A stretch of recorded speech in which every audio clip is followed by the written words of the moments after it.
You. To debate or not to debate? That is the question tonight at the center of the race for the White House. Vice President Kamala Harris says that she's ready to go, but Donald Trump, meantime, says not so fast. The presumptive Democratic nominee for president has kicked her campaign into high gear, and tonight Kamala Harris is gaining momentum. The latest polls show the two candidates in a tight race, but Trump and the Republican Party, well, they're hoping to turn the attention back to the GOP. Samantha Cortese live in the news center with the latest tonight. Sam. Mike and Cher, tonight I spoke with strategists who say a normal campaign year is a marathon, not a sprint. But the nonstop, unprecedented moments of this month upended normal. With about 100 days to go, we're in a sprint to Election Day. Who knows what could happen? I've never seen anything like this in my lifetime, and probably not in anybody's lifetime. Polls are narrowing between former President Donald Trump and Vice President Harris, the presumptive Democrat nominee, for less than 4 days.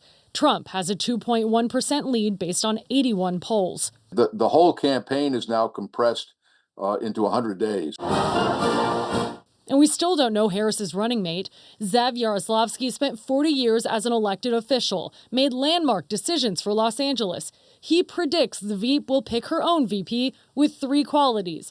1, they can take the helm in case of a vacancy. Secondly, somebody she can get along with, somebody where there's a chemistry, a trust between them. The third thing is what kind of a message does she want to send to the American electorate? And I think she's going to look for somebody who has energy, vigor, young, not necessarily chronologically young, but young in their personality, and somebody who can take it to the vice presidential candidate on the other side, J.D. Vance. Senator J.D. Vance facing backlash from politicians and celebrities for this clip from 2021. We're effectively run in this country via the Democrats, via our corporate oligarchs, by a bunch of childless cat ladies who are miserable at their own lives and the choices that they've made. This is just politics. Opposition research departments go at it and they pull quotes that candidates make. And it's all part of the game that contributes to the 2024 election cycle. Both campaigns released ads Thursday. Harris is first of the presidential campaign. There are some people who think we should be a country of chaos,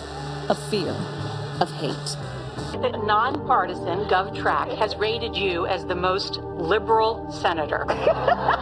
Former President Trump's campaign director said it would be inappropriate to schedule a debate with Harris because Democrats very well could still change their minds before the Democratic National Convention in August. I think at that point, he'll renew his call to debate her anytime, any place. But until then, she's just another candidate. Strap yourselves in. It's going to be a wild ride between now and November 5th. Klink and Yaroslavsky agree. Strategists will be watching closely to see if Kamala Harris maintains this momentum. In the News Center, Samantha Cortese, KTLA 5 News. Sam, thank you. Still